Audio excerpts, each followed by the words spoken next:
As the Grinch took the tree, as he started to shove, he heard a small sound like the coo of a dove. He turned around fast and he saw a small who, little Cindy Lou who was no more than 2.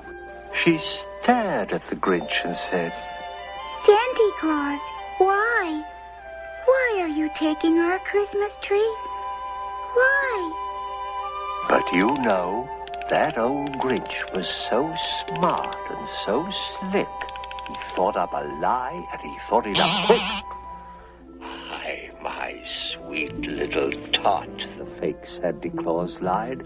There's a light on this tree that won't light on one side. So I'm taking it home to my workshop, my dear. I'll fix it up there, then I'll bring it back here. And his fib fooled the child. Then he patted her head and he got her a drink and he sent her to bed. And when Cindy Lou Who was in bed with her cup, he crept to the chimney and stuffed the tree up. Then he went up the chimney himself, the old liar, and the last thing he took was the log for their fire. On their walls he left nothing but hooks and some wire. And the one speck of food that he left in the house was a crumb that was even too small for a mouse.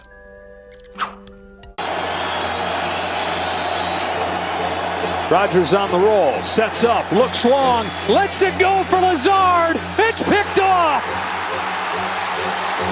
Cater Kohu. First career interception comes of Aaron Rodgers. Dolphins trying to snap a 3-game losing streak. Tagovailoa. Uh-oh, that one's picked. Dueling interceptions. Jair Alexander. Punch, counter punch. Packer football. They've been back to the 30. 2nd and 13. That's picked off by Devondre Campbell.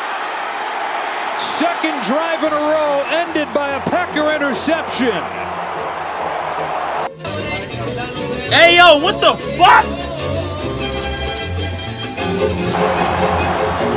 Fourth make for Mason Crosby. Trying to shut things down.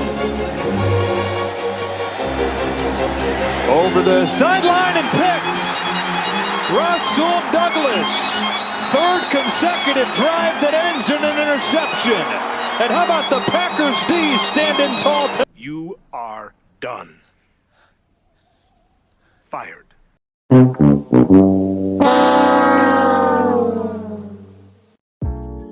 Oh, God.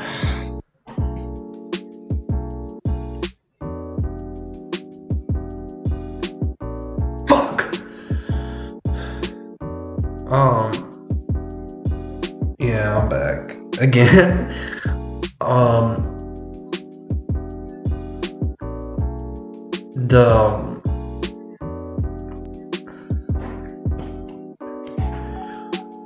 So, yeah, we lost to the fucking Packers, bro. We lost to the Packers. Now we'll give them my respect. They have been playing better football lately.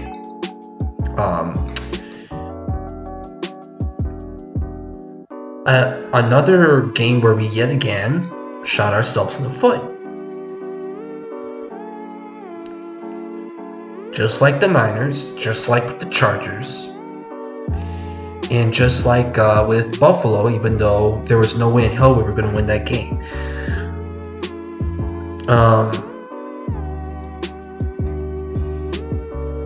Might as well just get this over with. For most of the game, we played well. I was actually very proud of the defense. I liked some of the calls Josh Boyer was making. I love the effort from the D-line. But then in the second half, they were back to the same old Dolphins D. But really, even though I gotta say, even though the defense was doing well for the most part, most of why the defense looked good was because of the Packers. They looked horrible on the offensive side of the ball, bro. And they made the proper adjustments going into the second half, which is why they scored. It was like 20-10 going into the second half. So it's actually 20-13 going into half, because they got the field goal and then they got the touchdown to tie the game.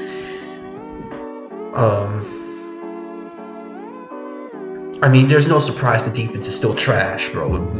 Our offense has to carry us, and like I said from the last video, we have to play a perfect game, bro. Nearly a perfect game on offense, majority. And we did. Like, the Packers were in the zone majority of the time. And for the most part, in the second half, before we laid the egg, Tua was throwing great throws in man coverage. Which, of course, I'll get into this. In the first half, it wasn't a lot, as I said in my tweet. I can just bring it up here.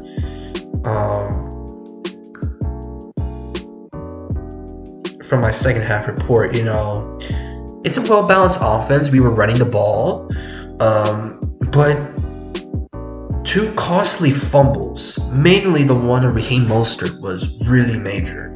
And the O-line was not disciplined. I saw maybe 3 holding calls in that first half, and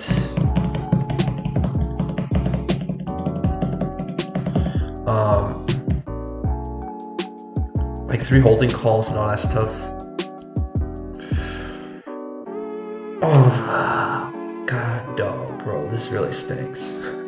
So, and on another thing, the play calling. Some superstitious play calling by Mike McDaniel, not wanting to run the ball again.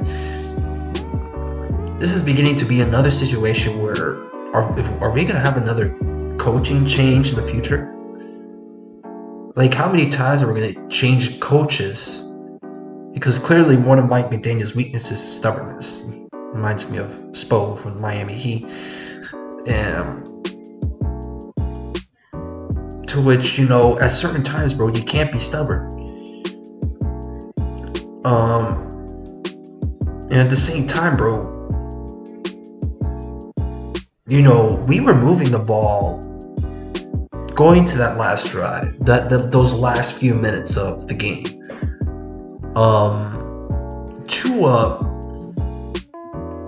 the offense really was moving the ball. We were, the running game was, they stopped it. They were able to stop the running game, at least now, I think, because Raheem Mostert, we were slowing the running game till the second half, of course. Where I think Raheem Mostert was only running maybe a yard, 2 to 3 yards to carry in that second half. I can average, at least from what I can remember. And for most part, the passing game, again, Tua had some good throws in that game, but then, but I also think he blew this game. And I'll tell you why he blew this game. I thought the defense did what it had to do on the Packers' last drive before that horrific interception. Forced it to a field goal where, at least where we at least have a chance to at least go for the touchdown. The dude literally throws it into the hands of who was it, 78? He literally throws it to the hands of the defender. Same thing in that last interception, where legit he lets it sail over Tyreek Hill and into the defender's hands.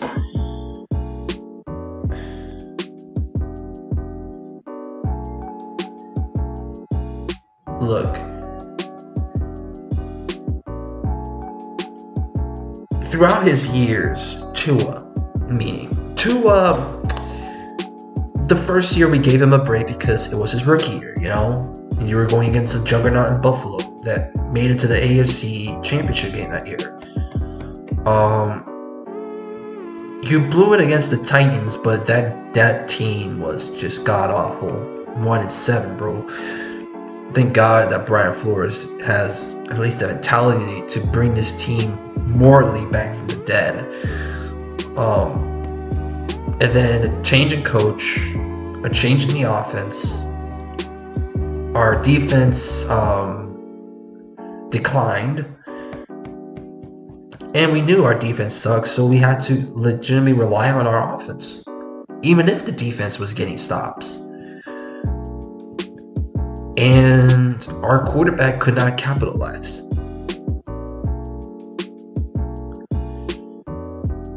And this is me being honest, guys. I really believe he blew this game for us. And it breaks my heart, dude. It breaks my heart because I love this kid. Like, he has had a good season. And we're only 2 games away from missing the playoffs. And if this is how we're going to play for the last 3 games, bro, we absolutely deserve it. We absolutely deserve it, bro. We legit, this team committed suicide. Ideally, Aaron Rodgers gave them call. He was the Grinch. Ha ha ho ho. He blew it. And I'll leave it as that. I would say, bro, like, if you really all want me to hit that panic button, or if I think you guys should, you should. Because when I go into the Patriots game, when we preview this Patriots game, which will come up later, I ain't giving this team a chance to win, bro. Like, you saw New England against the Bengals. Like, we all thought that was a blowout. Till the Bengals began shooting themselves in the foot, and that defense came through. Like Judon, Uche, Jonathan Jones. And I'll say this, Kendrick Bourne is a stud of a wide receiver. Like, I don't know why he's not getting any minutes. But we'll talk about it later. We'll talk about it in the preview. That's all I gotta say, man. If you most certainly all mostly enjoyed this video, please, I've seen how much all y'all are not subscribed to this channel, bro. Like, what are you doing? Subscribe, like this video if you can. If you want to see more Dolphins content, man. You're speaking to a truest Dolphins fan here. I've been a fan since 2018. Despite the fact that this was a god awful loss. This is like the Chargers game, bro. But at least it wasn't a team collapse again. But in the end, bro, that's all I gotta say, bro. Like, subscribe, follow me on Twitter at FlippinDolphins1, and I'll see you in the preview. Fins up.